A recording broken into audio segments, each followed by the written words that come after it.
Standard 11 biological classification की आज बात करते हैं। स्क्रीन के ऊपर आपको दिख रहा है, बहुत ही इंपॉर्टेंट चैप्टर होगा। चैप्टर नंबर 3 जो प्लांट किंगडम को समझना है तो पहले बायोलॉजिकल क्लासिफिकेशन आपका क्लियर होना चाहिए। The first MCQ is regarding the Aristotle. भाई Aristotle was the first in fact to attempt a more scientific basis for classification. Aristotle ने सबसे पहले क्लासिफिकेशन करने को ट्राई किया था और इसीलिए एरिस्टोटल को हम फादर ऑफ बायोलॉजी भी कहते हैं। बहुत सारे बच्चे जानते ही है ये चीज कि Aristotle is known as father of biology. इसके अलावा ऊपर एक स्टेटमेंट है जिसमें लिखा हुआ है यहाँ पे कि अर्लियर क्लासिफिकेशन जो है वो साइंटिफिक बेस पे जनरली नहीं हुआ करता था, but need to use organism for our own use.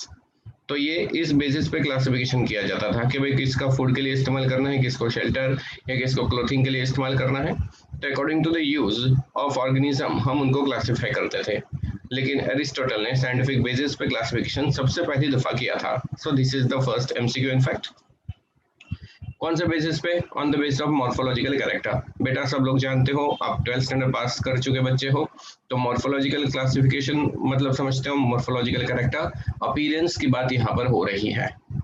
Okay, तो ऑर्गेनिजम्स को क्लासिफाई किया था, प्लांट को ट्री, श्रब्स और हर्ब्स में, और एनिमल्स को रेड ब्लडेड या जिसके अंदर रेड ब्लड होता है उनमें, और जिनमें रेड ब्लड नहीं होता, जिसको हम एनआईमा और एनाइमा ऐसे वर्ड का इस्तेमाल कर चुके हैं। ENAIMA जिसको रेड ब्लडर बोलते हैं एनाइमा, और एनआईमा ANAIMA जिसको विदाउट रेड ब्लड, मतलब सिंपली जो वर्टिब्रेट्स होंगे उनमें रेड ब्लड होगा, इन वर्टिब्रेट्स में रेड ब्लड नहीं होता। लीनियस उसके बाद है two kingdom system of classification given by Linnaeus. बहुत दफा पूछा गया क्वेश्चन है, प्लांट और एनिमलिया में इसको क्लासिफाई किया गया था। आपने वीडियो भी मेरे देखे होंगे नीट एटेनुका पे, तो उसमें भी 2 किंगडम, 3 किंगडम, 4 किंगडम क्लासिफिकेशन और 5 किंगडम भी मैंने समझाया हुआ है। यदि नहीं देखा तो अब देख लेना बेटा। तो यहाँ पर प्लांट और एनिमल्स की बात की थी उन्होंने, जो क्लासिफिकेशन सिस्टम बहुत ही बेसिक था। ठीक है, kingdom was developed that include all plants and animals respectively, but the system did not distinguish between eukaryotes and prokaryotes. तो इसके ड्रॉबैक कौन कौन से थे? तो यूकैरियोटिक और प्रोकैरियोटिक में डिमार्केशन नहीं था, न यूनिसेलुलर मल्टीसेलुलर में था। भाई ग्रीन algae जिसको हम कहते हैं ब्लू ग्रीन algae, पहले तो जो प्रोकैरियोटिक होता है और बाकी सारी algae यूकैरियोटिक होती है जो फोटोसिंथेटिक है, एंड नॉन फोटोसिंथेटिक फंगाई को एक साथ ही रखा जाता है प्लांट में।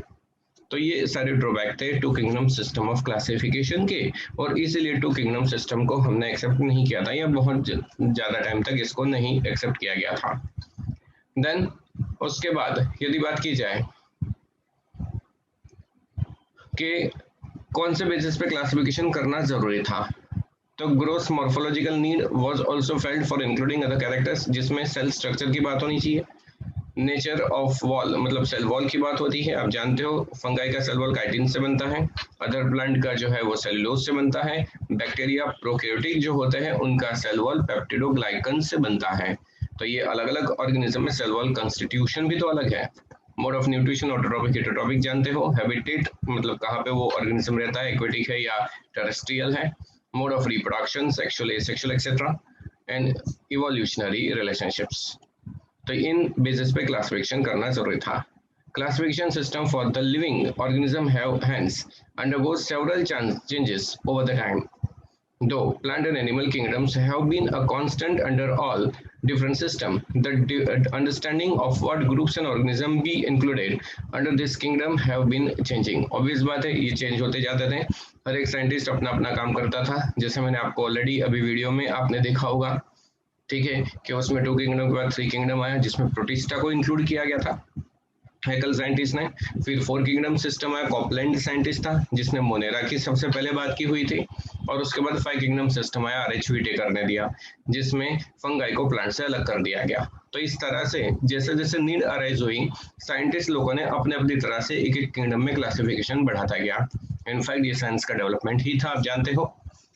ठीक है, तो ये 2 kingdom, 3 kingdom, 4 kingdom system of classification, और उसके बाद 5 kingdom system of classification. Once again, 2 kingdom given by Linnaeus, 3 kingdom system of classification given by Haeckel, 4 kingdom system of classification given by Copland, 5 kingdom system of classification given by R.H. Whittaker. Okay बेटा इसको याद रखना है, cell type, cell wall and nuclear membrane. तो ये cell के बारे में बात होती है। लिखा हुआ है यहाँ पे कि मेन क्राइटेरिया क्या था आर.एच. व्हिटेकर का, तो उसमें सेल स्ट्रक्चर की बात करते हैं ये लोग, सेल स्ट्रक्चर, जिसमें ये 3 पॉइंट इंक्लूड होते हैं, cell type, cell wall and nuclear membrane. फिर बात होती है बॉडी ऑर्गेनाइजेशन, या यहाँ पर ये सेलुलर है, मल्टी सेलुलर है, टिश्यू वाले है, ऑर्गन सिस्टम वाले है वगैरह। मोड ऑफ न्यूट्रिशन की यहाँ पर बात हुई है कि भाई ऑटोट्रॉपिक है, हेटेरोट्रॉपिक है वगैरह। एंड फाइलोजेनेटिक रिलेशनशिप, मतलब इवोल्यूशनरी रिलेशनशिप की बात होती है। बेटा आर.एच. व्हिटेकर का system of classification of 5 kingdom जो है वो फाइलोजेनेटिक रिलेशनशिप के ऊपर बेस्ड है। ये AIPMT में और नीट में दोनों बार पूछा गया क्वेश्चन है। ओके मैं आपको यहाँ पे और ज्यादा क्लियरिटी दूं यहाँ पे इस चीज की कि फाइलोजेनेटिक मतलब क्या। तो बेटा ये इवोल्यूशनरी ट्रेंड की बात करता है। देखो कि सबसे पहले मोनेरा मतलब prokaryotic unicellular organism come into existence according to evolution. उसमें से कुछ ऑर्गेनिज्म ने पजेस किया फोटोसिंथेसिस की एबिलिटी, तो जिसको हमने साइनोबैक्टीरिया कहा था। उसके बाद कुछ ऑर्गेनिज्म जो है वो न्यूक्लियर मेम्ब्रेन डेवलप किया, तो वो प्रोटिस्टा बन गए, यूकैरियोटिक। ओके फर्स्ट यूकैरियोटिक होते हैं प्रोटिस्टा जो यूनिसेलुलर ही होते हैं। उसके बाद यूनिसेलुलर प्रोटिस्टा में से कोई ऑर्गेनिज्म थे जो डेवलपमेंट हुए लेकिन फोटोसिंथेसिस की एबिलिटी नहीं थी, तो वो फंगाई बने। उसमें से कुछ प्लांट बने और उसमें से ग्रेजुअली टिश्यू वाले, ऑर्गन वाले, ऑर्गन सिस्टम वाले एनिमल्स का डेवलपमेंट हुआ। तो ये इवोल्यूशन की बात करता है बेटा, और इसीलिए आर.एच. व्हिटेकर का ये सिस्टम फाइलोजेनेटिक रिलेशनशिप के ऊपर बेस्ड है ऐसा कहा जाता है। तो बी केयरफुल बेटा, इसको याद रखें आप लोग। यहाँ पर और एक चीज मैं क्लैरिटी करूँ आपको, हेटेरोट्रॉपिक न्यूट्रिशन समझते हो, पैरासाइटिक या सेप्रोफाइटिक होता है, लेकिन हेटेरोट्रॉफिक होलोजोइक मतलब क्या।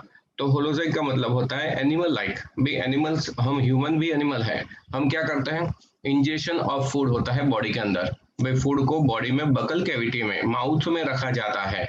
Okay and this way of getting nutrition is called holocyte. Plant जो है वो तो अपने बॉडी के अंदर ही फूड बनाएगा ना, लेकिन एनिमल थोड़ी बॉडी के अंदर फूड बनाएगा, उसको तो बाहर से फूड को अपने बॉडी में एंटर करवाना पड़ेगा, इंजेक्शन करवाना पड़ेगा। तो इसे होलोजोइक मोड ऑफ न्यूट्रिशन कहा जाता है। देन यहाँ पर ये सारी चीजें कि भाई क्या क्या ड्रॉबैक थे। 3 domain system has been proposed that divides the kingdom Monera into 2 domain with 3 domain system, मतलब 6 kingdom system of classification है ये। Okay, whose was the scientist? WOOSE whose जिनका नाम था, जो 3 डोमेन सिस्टम या 6 किंगडम क्लासिफिकेशन था। उन्होंने क्या किया, मोनेरा को भी 2 पार्ट में डिवाइड कर दिया। यहाँ पर जो मोनेरा था उसके आर्की बैक्टीरिया अलग किया था एंड यू बैक्टीरिया अलग किया हुआ था। तो Archie bacteria and you bacteria को मोनेरा में 2 पार्ट में डिवाइड किया गया मोनेरा को। तो यहाँ पर वही चीज है, living the remaining eukaryotic organism in the 3rd domain, that's why thereby a 6 kingdom classification। ठीक है, why the need arise for the classification, उसकी बात हो रही है कि भाई सबसे पहले क्या था।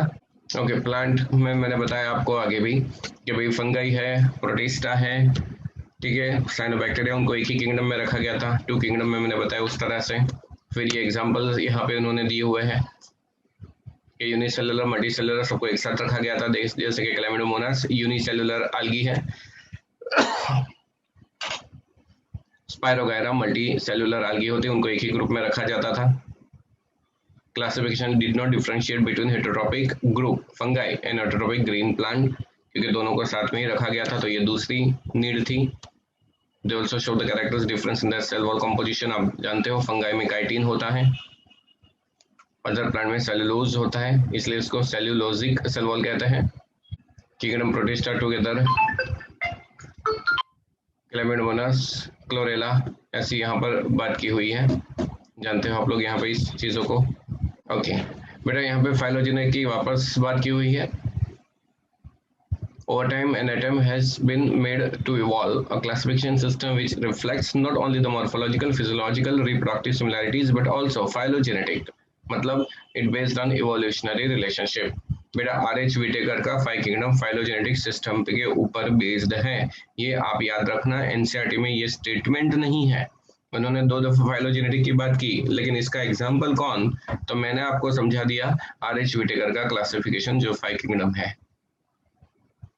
ठीक, यहाँ पे मोनेरा की बात हो रही है। मोनेरा मतलब बैक्टीरियल किंगडम जिसको हम बोलते हैं, the most abundant micro organism according to NCERT, जिनको बैक्टीरिया कहा जाता है, याद रखें आप लोग। फिर ये फोटोग्राफ दिए हुए, कोकस आप समझते हो राउंड शेप में है, रॉड शेप में बेसिलस होते हैं। ओके, स्पाइरल में स्पाइरिलियम कहा जाता है जिसमें फ्लैजिला होता है। ओके, फ्लैजिला की वजह से ये लोकोमोशन करता है। एंड कोमा शेप जो होगा उससे हम क्या बोलते हैं, comma shape are the vibrio या वाइब्रियम एक होगा तो उसको वाइब्रियम कहेंगे। तो ये भी जानते हैं बच्चे मेरे। यस, यहाँ पे ऑटोट्रॉपिक बात की हुई, some of the bacteria are autotrophic. बेटा सम बैक्टीरिया मतलब जो साइनोबैक्टीरिया होंगे उन्हीं की बात है।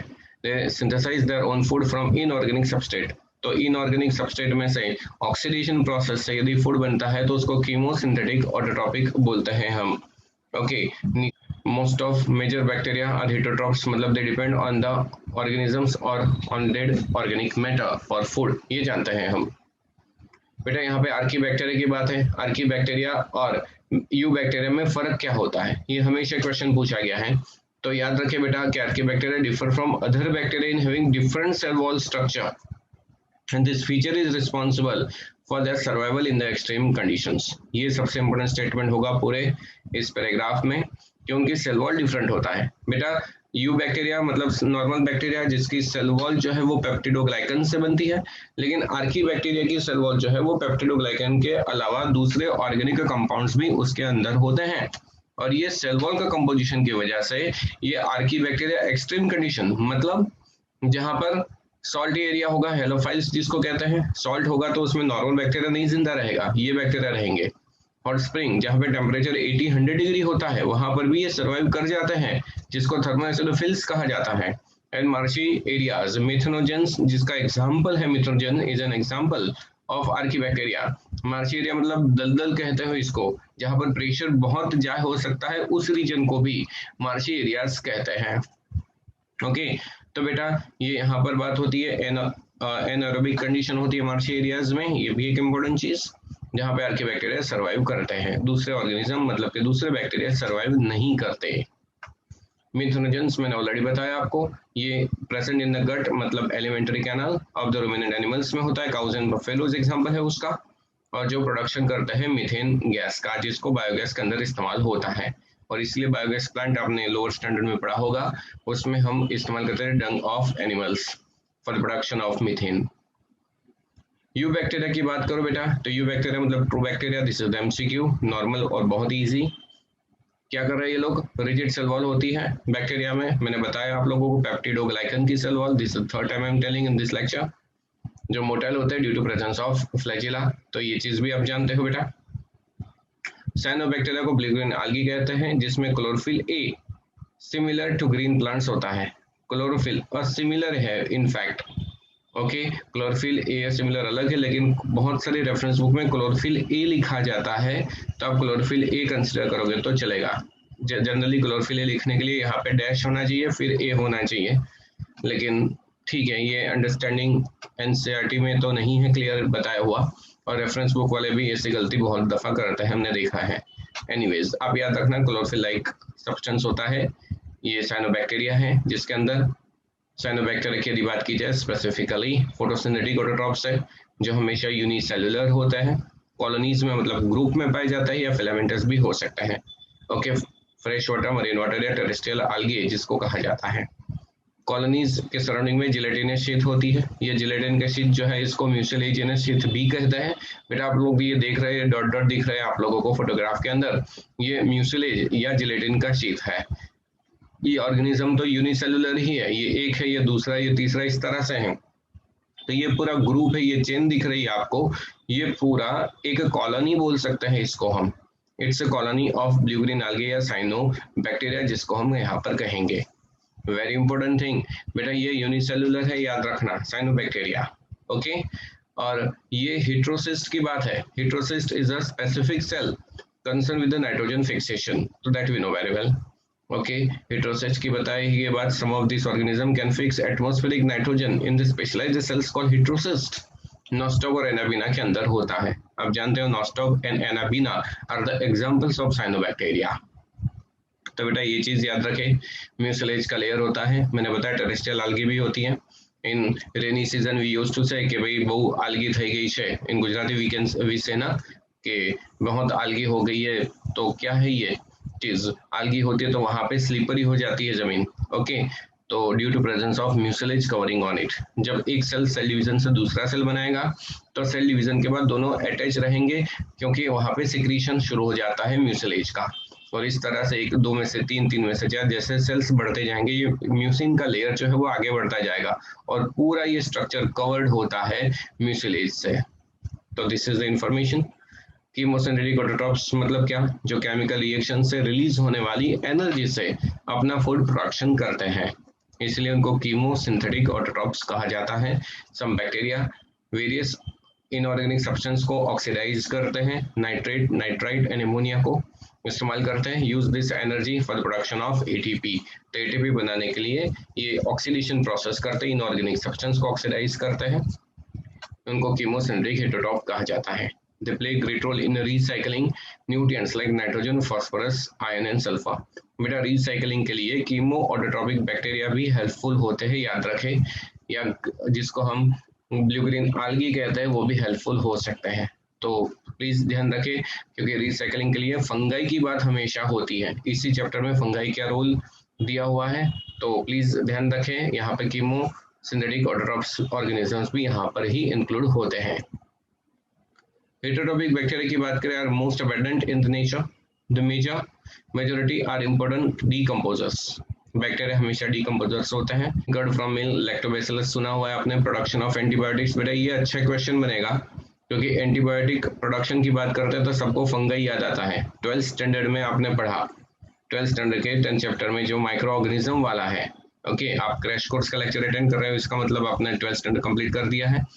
तो सिंपल फंगाई एंटीबायोटिक बनाता है, अलेक्जेंडर फ्लेमिंग की बात है 12th स्टैंडर्ड में। तो जब कभी भी ये क्वेश्चन पूछा तो 99% स्टूडेंट फंगाई ही लिख के आते हैं, बट बेटा आप याद रखें कि बैक्टीरिया भी एंटीबायोटिक प्रोडक्शन में इन्वॉल्व होते हैं। ये चीज इसी चैप्टर में यहाँ पर ही दी हुई है, कहीं पर भी है नहीं बैक्टीरिया का नाम एंटीबायोटिक प्रोडक्शन में। ओके, इसलिए बच्चे भूल जाते हैं, और जो आप भूलते हो वो पेपर निकालने वाले को अच्छी तरह से पता होता है। तो ये क्वेश्चन बनता है, please take care. Nitrogen fixation leguminous plant में राइजोबियम बैक्टीरिया सुना आपने।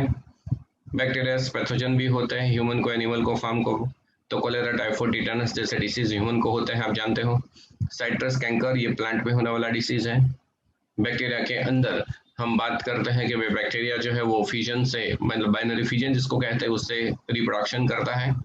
अनफेवरेबल कंडीशन में स्पोर डेवलप करता है, जो उसका रिप्रोडक्टिव स्ट्रक्चर होता है। देन सेक्सुअल रिप्रोडक्शन भी बैक्टीरिया करता है, एक्सचेंज ऑफ या primitive type of DNA transfer from one bacteria to other bacteria, जिसको कंजुगेशन कहते हैं बेटा। ओके, आप यदि लेक्चर अटेंड कर रहे हो, लाइव लेक्चर में हो, तो यहाँ पे कंजुगेशन आपको लिख लेना चाहिए। ओके, जो बच्चे मेरे पास 2 साल से पढ़े हुए हैं उन्होंने शायद नोट्स में भी होगा, उनके पास टेक्स्ट में भी लिखा होगा, यदि नहीं लिखा तो अब लिख लेना। Okay, transfer of DNA from one bacterium to other bacterium is a sexual reproduction, और इस प्रोसेस का नाम क्या है, कंजुगेशन। ओके, तो बेटा कंजुगेशन लिख लेना। देन माइकोप्लाज्मा की बात होती है, mycoplasma included in the Monera only.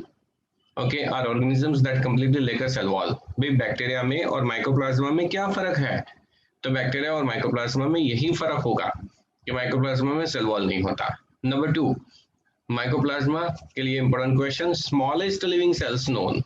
Okay, सबसे छोटे लिविंग सेल्स कौन से हैं, तो माइकोप्लाज्मा की ही बात होती है। ओके, याद रखें। कैन सर्वाइव विदाउट ऑक्सीजन, ये ऑक्सीजन के बगैर सर्वाइव करते हैं, तो ये भी एक बहुत बहुत बहुत इंपॉर्टेंट चीज होगी कि इन ऑर्गेनिजम्स के अंदर ऑक्सीजन की जरूरत नहीं है, हमेशा एनएरोबिक कंडीशन में सर्वाइव करते हैं।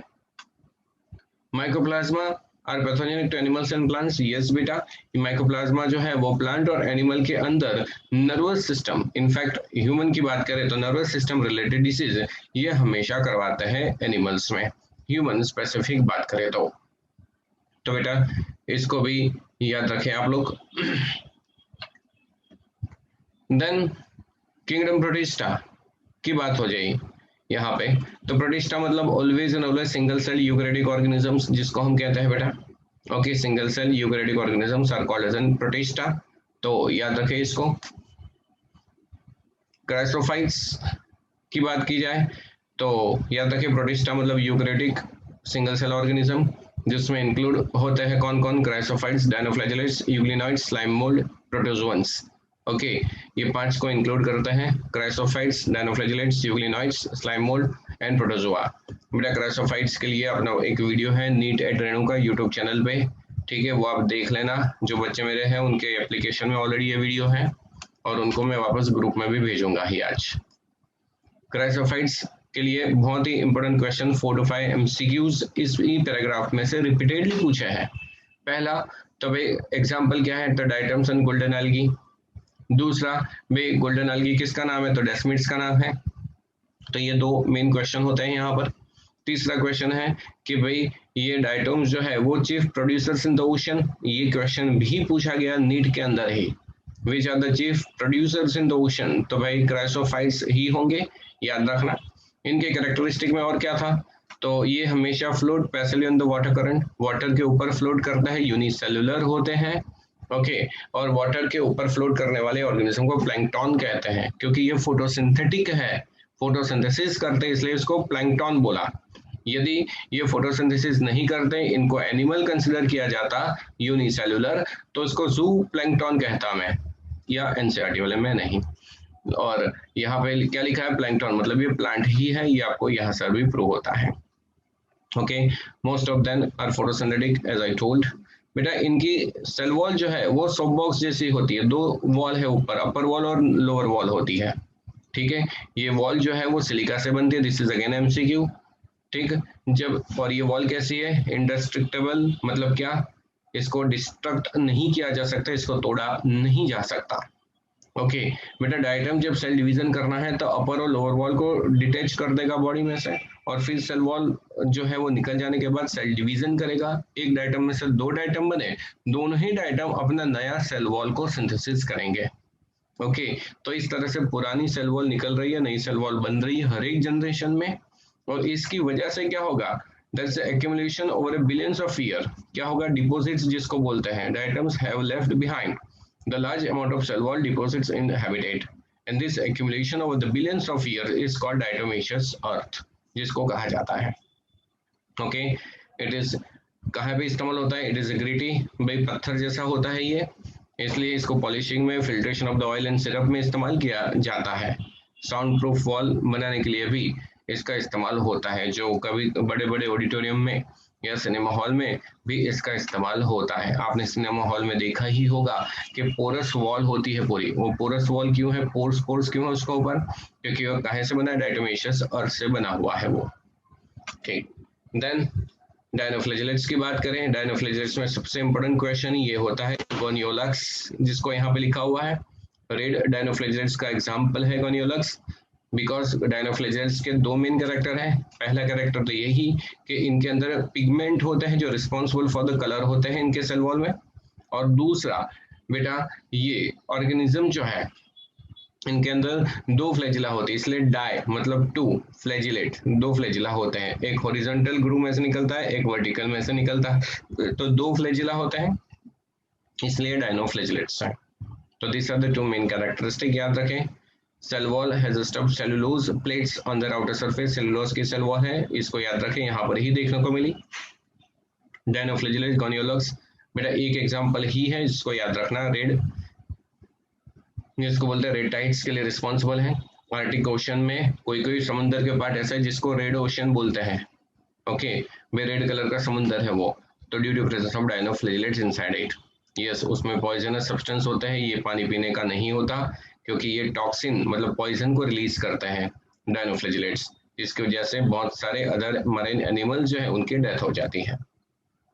यूग्लिनॉइड्स की बात करें तो यूग्लिनॉइड्स मतलब Euglena, okay, it's a link between plant and animal, this is the first MCQ from this topic, आपको यहाँ पे लिख ही लेना चाहिए कि भाई यूग्लिना क्या है, तो it's a connecting link between plant and animal, तो इसको याद रखें आप लोग। ओके, यहाँ पे सेल वॉल जो है वो काहे से बनती है, प्रोटीन रिच पेलिकल्स से बनती होती है।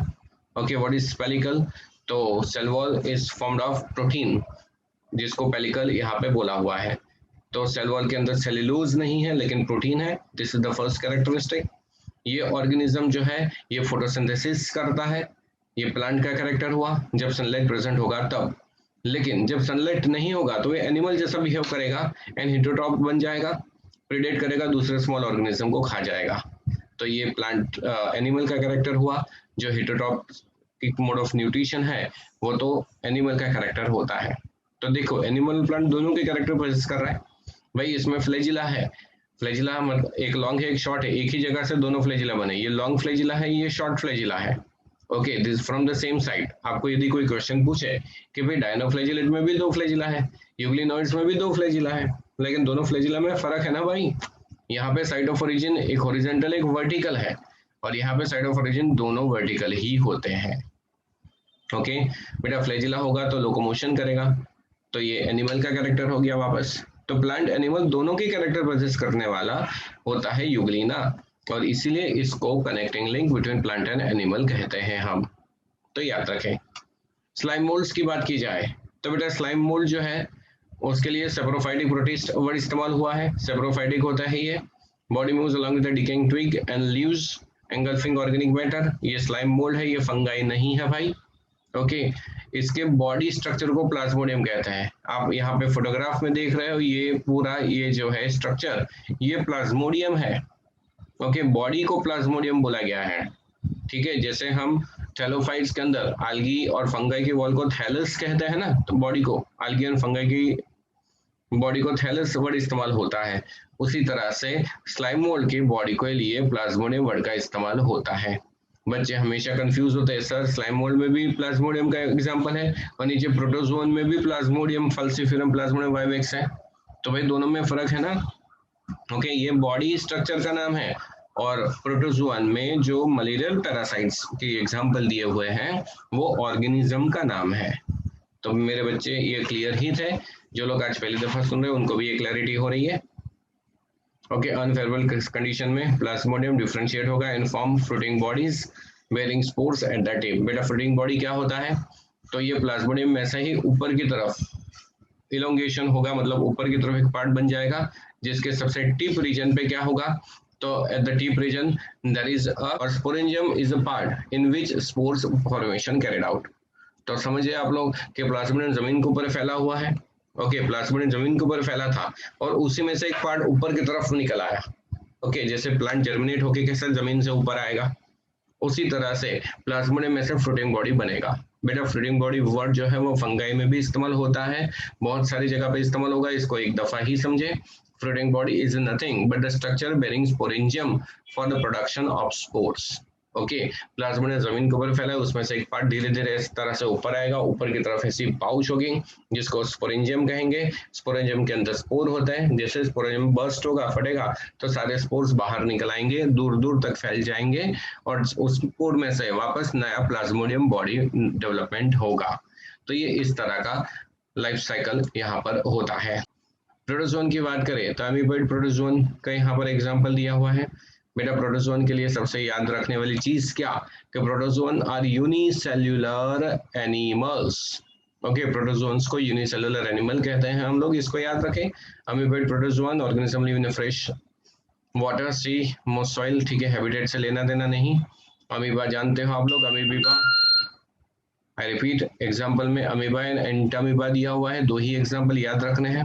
दोनों में फर्क क्या कि यहाँ पे सूडोपोडिया जो पोजेस करने वाले ऑर्गेनिज्म है, प्रोटोजोन है जो अमीबॉइड प्रोटोजोन कहे जाते हैं।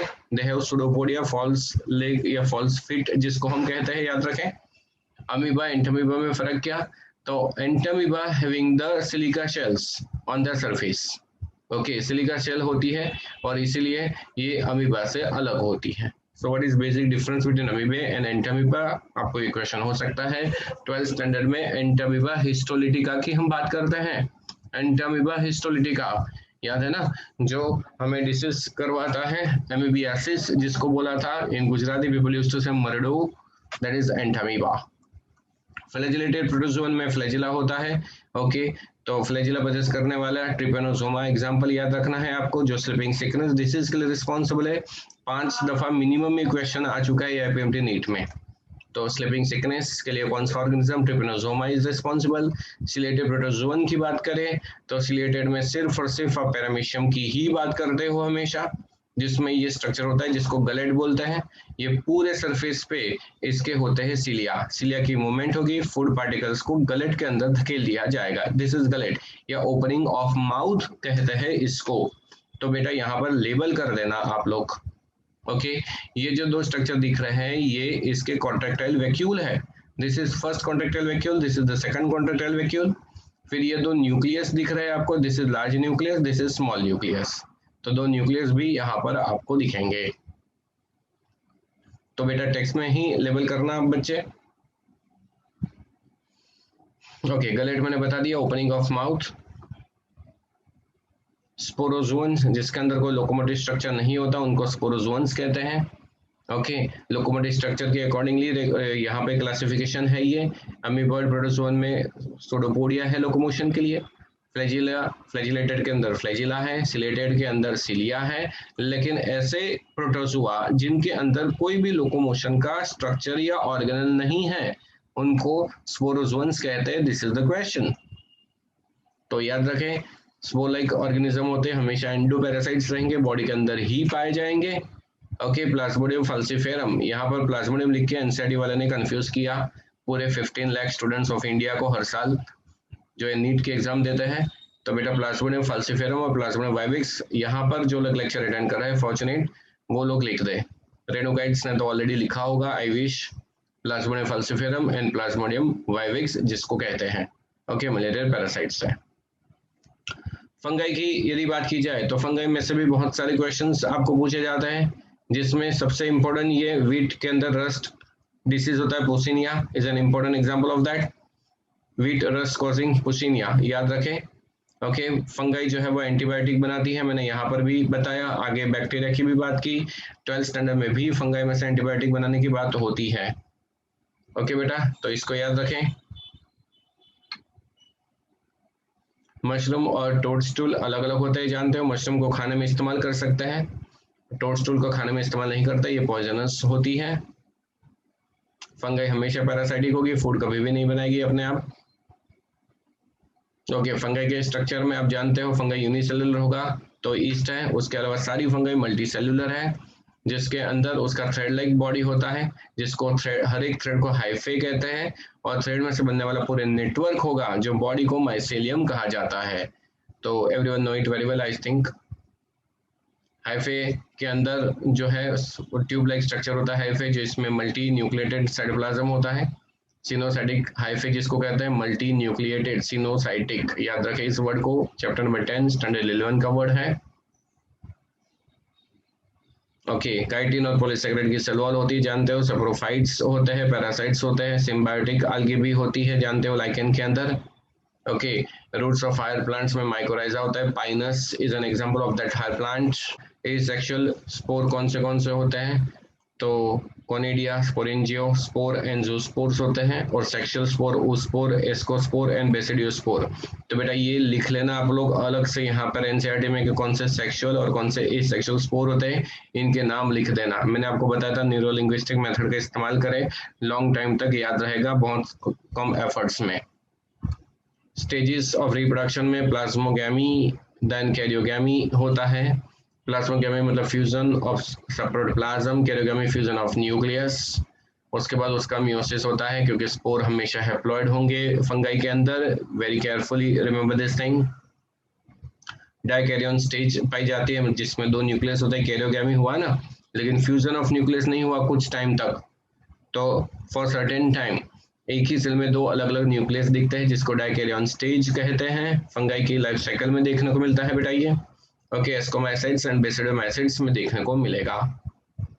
फंगाई का क्लासिफिकेशन याद रखे बेटा, morphology of mycelium, mode of spore formation and fruiting body form are the basis for the division of kingdom into various classes.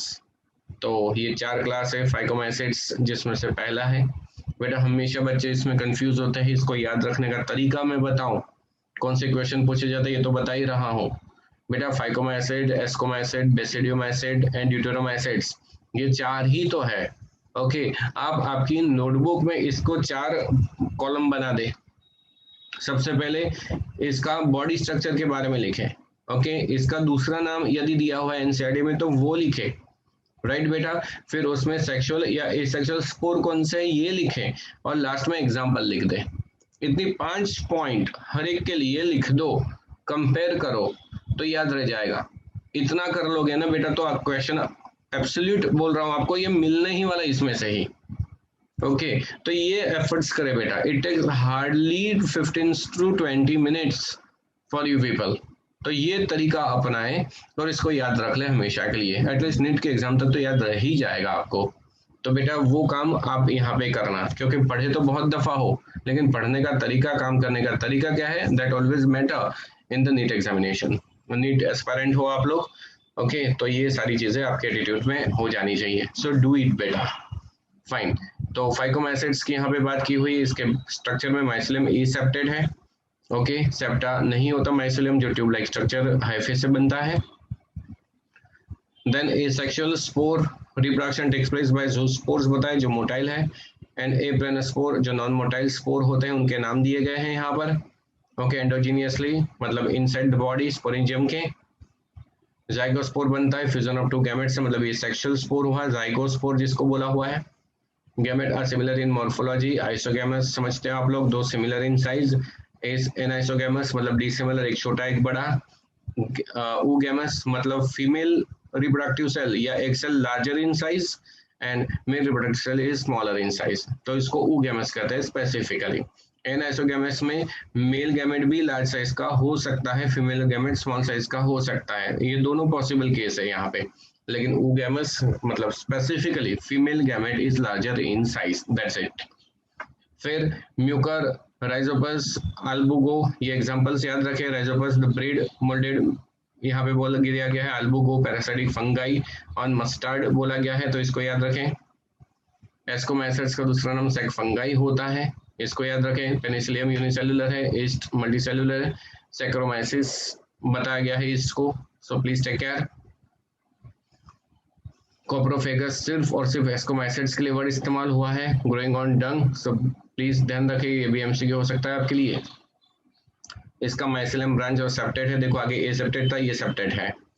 ये सेक्सुअल एसेक्सुअल दोनों स्पोर बनाएगा। एसेक्सुअल स्पोर जो है वो बाहर की तरफ बनेंगे, ओके, क्योंकि वो डिस्पर्स होने वाले हैं एक्सोजीनियसली, मतलब outside towards the outer surface of sporangium जिसको कहते हैं। यहाँ पे कोनिडियोफोर ये स्ट्रक्चर हुआ जिसके ऊपर कोनेडिया नाम के स्पोर्स बनते हैं, याद रखें। हर एक स्पोर जर्मिनेट होगा तो नया प्लांट बॉडी बनाएगा, माइसिलियम जिसका नाम है। सेक्सुअल स्पोर एस्कोस्पोर्स कहे गए हैं यहाँ पे, प्रोड्यूस एंडोजीनियसली। सेक्सुअल स्पोर तो बॉडी के अंदर की तरफ ही वो रिप्रोडक्शन में पार्ट लेंगे, तो ऑब्वियस बात है वो एंडोजीनियस ही होंगे। सेक एस्की बोलते हैं इसको, साइक्लिक मतलब पाउच को, या फ्रूटिंग बॉडी इज कॉल्ड एस्कोकार। तो एस्कोकार के ऊपर क्या है, एस्की है, एस्की के अंदर क्या है, एस्कोस्पोर्स डेवलपमेंट होता है, अंदर हुआ ना, इसलिए एंडोजीनियस। एग्जांपल्स याद रखें, एस्परेजिलस, क्लेविसेप्स, न्यूरोस्पोरा। बेटा न्यूरोस्पोरा बहुत इंपॉर्टेंट एमसीक्यू है आपके लिए, जिसको बायोकेमिकल जेनेटिक वर्क में इस्तेमाल होते हैं। वो फंगाई का नाम क्या, तो न्यूरोस्पोरा आप याद रखें, this is again MCQ. Okay, morals and truffles edible fungi के एग्जांपल्स हैं। बेसिडियम एसिड्स की बात करें तो बेसिडियम एसिड को यहाँ पर बोला हुआ है ब्रैकेट फंगाई बोलते हैं इसको। मशरूम, पफ बॉल्स वगैरह एग्जांपल्स है इसके। ये डिसीज के लिए रिस्पॉन्सिबल होता है बेटा, पैरासाइटिक फंगाई है ये। एसेप्टेड है यहाँ पर भी same. Asexual spore generally not found, चलो याद रखने के लिए कम। वेजिटेटिव रिप्रोडक्शन होता है बाय द फ्यूज फ्रेगमेंटेशन से। सेक्स ऑर्गन एब्सेंट है, लेकिन पूरा प्लांट का बॉडी जो है वो प्लाज्मोगैमी करेगा, मतलब प्लांट की बॉडी हाइफे जो है वो फ्यूज होंगे एक दूसरे के साथ, जिसको प्लाज्मोगैमी कहेंगे, और फिर उसमें से बनेगा नया स्ट्रक्चर, डायकैरियन स्टेज होगा। बेसिडियम नाम का स्ट्रक्चर यहाँ पर बनता है, बेसिडियम, इसलिए बेसिडियम एसिड्स बोला गया है। कैरियोगैमी मियोसिस होगा बेसिडियम का, जिसमें से बेसिडियोस्पोर्स बनेंगे। ओके, बेसिडियोस्पोर्स बने, उसके बाद क्या हुआ, एक्सोजियम बाहर की तरफ होगा, ये produce on the basidium. Fruiting body का नाम है बेसिडियोकार्प। तो बेटा हर एक का फ्रूटिंग बॉडी का नाम क्या है ये भी आप याद रखना। मैंने पहले भी आपको बताया जब मैंने स्लाइम मोल्ड समझाया, फ्रूटिंग बॉडी मतलब क्या कि बेटा ऐसा स्ट्रक्चर जिसके ऊपर स्पोरेंजियम होता है, जिसके अंदर स्पोर बनते हैं। ओके, स्पोरेंजियम के लिए अलग अलग वर्ड इस्तेमाल हुए हैं हर एक क्लास के अंदर फंगाई के, जो आपने यहाँ पर देखा। ओके फाइन, एग्जांपल्स याद रख लेना, Agaricus mushroom, Ustilago smut and Puccinia rust. Deuteromycetes मतलब फंगाई इम्परफेक्टी जिसको कहते हैं, वह सिर्फ एसेक्सुअल रिप्रोडक्शन होगा। ओके, सेक्सुअल रिप्रोडक्शन यहाँ पर होता नहीं, इसलिए इसको फंगाई इम्परफेक्ट बोला हुआ है। याद रखने के लिए सिर्फ यहाँ से शुरू करना, Deuteromycete reproduce only by asexual spore known as conidia, that's it. सबसे इंपॉर्टेंट यहाँ से, यहीं से पढ़ना शुरू करोगे तो भी चलेगा। एग्जांपल्स याद रख लेना बेटा। ओके, ये भी मिनरल साइकिलिंग के लिए इस्तेमाल होने वाली फंगाई है।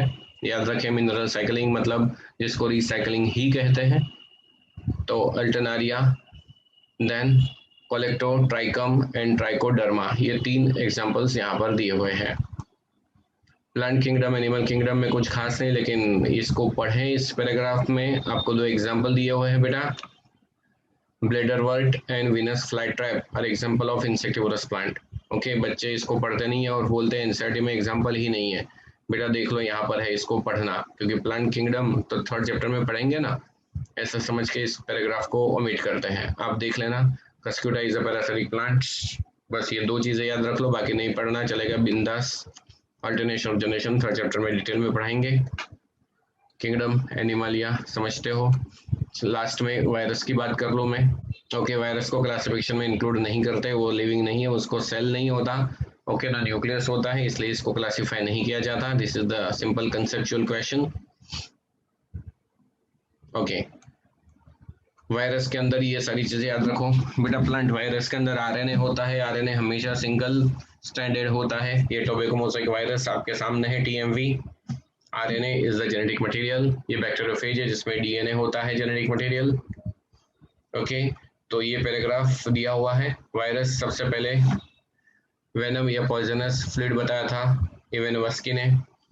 उसके बाद हर एक साइंटिस्ट के लिए याद रखें, इवेनोवस्की रिकॉग्नाइज सर्टेन, ये तो यहाँ पे कुछ गलती है क्या, आप न्यू एनसीईआरटी में से इस पैराग्राफ को देखना बेटा। ओके, पाश्चर साइंटिस्ट ने सबसे पहले इसकी बात की हुई है according to new textbook. आप देखना, इवेनोवस्की रिकॉग्नाइज किया था टोबैको मोज़ेक वायरस को, टीएमवी को। ओके, उसके बाद बेजरनिक साइंटिस्ट ने डेमोन्स्ट्रेट किया है infected plants tobacco could cause infection in the healthy plant, जिसको fluid as contagium vivum fluidum बताया गया, इन्फेक्शियस लिविंग फ्लूइड बेजरनिक ने किया था। एक प्लांट में से ये फ्लूइड को लिया, दूसरे प्लांट के ऊपर डाल दिया, तो दूसरे प्लांट के अंदर भी डिसीज देखने को मिला। स्टैनले भाई ने क्या किया था, वायरस को क्रिस्टलाइन फॉर्म में होता है ऐसा प्रूव किया था, प्रोटीन से बनते हैं।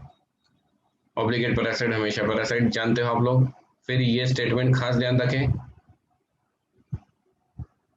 Virus is a nuclear protein and genetic material is infectious.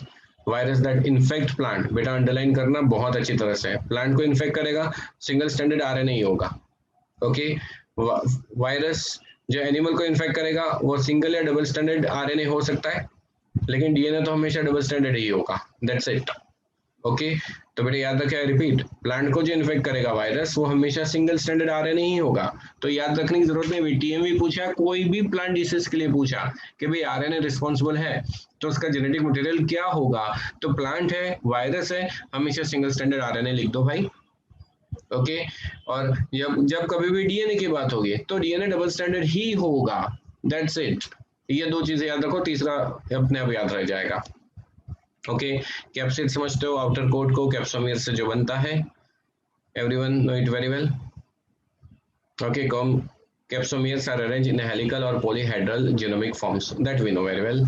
कौन से डिसीज करता है, ये एग्जांपल है, याद रखना, एड्स वगैरह समझते हो आप लोग। प्लांट के अंदर ये सिम्टम्स को याद रख लेना please, Mosaic formation, leaf rolling, curling, yellowing and when clearing, dwarfing and stunt growth, तो ये सिम्टम्स को याद रखें आप। विरोइड्स डायनर साइंटिस्ट को याद रखना, ये किस तरह से वायरस से अलग होता है, तो कोई प्रोटीन कोड इज एब्सेंट जो वायरस में होता है, यहाँ पर नहीं होता। बेटा देखो, बैक्टीरिया माइकोप्लाज्मा में क्या फर्क था, तो बैक्टीरिया में सेल वॉल है, माइकोप्लाज्मा में सेल वॉल नहीं होता। ओके, और वायरस में कैप्सिड होता है, तो विरोइड्स में कैप्सिड नहीं होता। सो ये उसी तरह से सिमिलर जाएगा, एनालॉजी जिसको कहते हैं बेटा। सो इसको आप याद रखना प्लीज। विरोइड जो है वो डिसीज कॉज करते हैं, याद रखें। ओके, प्रियॉन्स भी दिया गया है, प्रोटीन पार्टिकल्स जिसको कहते हैं ये लोग इन्फेक्शियस न्यूरोलॉजिकल डिसीज फॉर्म करते हैं। Agents consisting of abnormally folded proteins, ये प्रोटीन जो डिसीज करते हैं उसको प्रियॉन्स कहते हैं। Okay, yes, agent was similar in size to virus. These agents were called prions. The most notable disease caused by prions are bovine spongiform encephalopathy, commonly called as a mad cow disease in cattle, and analogous variant CR Jacob disease in human. तो ये nervous system की disease है, इसको याद रखें। Lichen जानते हैं बच्चे आप, ये प्लांट ही है जिसमें algae फंगाई दोनों होते हैं, फाइकोबाइंड और माइकोबाइंड कहते हैं, दोनों एक दूसरे को हेल्प करेंगे। algae फूड बनाएगा, फंगाई एब्जॉर्प्शन करेगा मॉइस्चर को एंड प्रोटेक्ट करेगा algae को अगेंस्ट सनलाइट। तो ये भी चीज समझते हो आप लोग, या फाइन। लास्ट में lichens are very good pollution indicators. Okay, lichen जहां पर पॉल्यूशन होगा वहां पे लाइकेन कभी भी ग्रो नहीं होगा। ये एमसीक्यू 2 से 3 दफा आ गया है, तो लास्ट स्टेटमेंट भी इंपॉर्टेंट होगा आपके लिए, इसको भी याद रखें। एंड समरी, तो मेरा हर एक बच्चा समरी तो पढ़ता ही है बेटा, समरी में से भी आपको क्वेश्चन पूछे जाते हैं, सो प्लीज बी केयरफुल और उसको हमेशा आप पढ़ते रहें।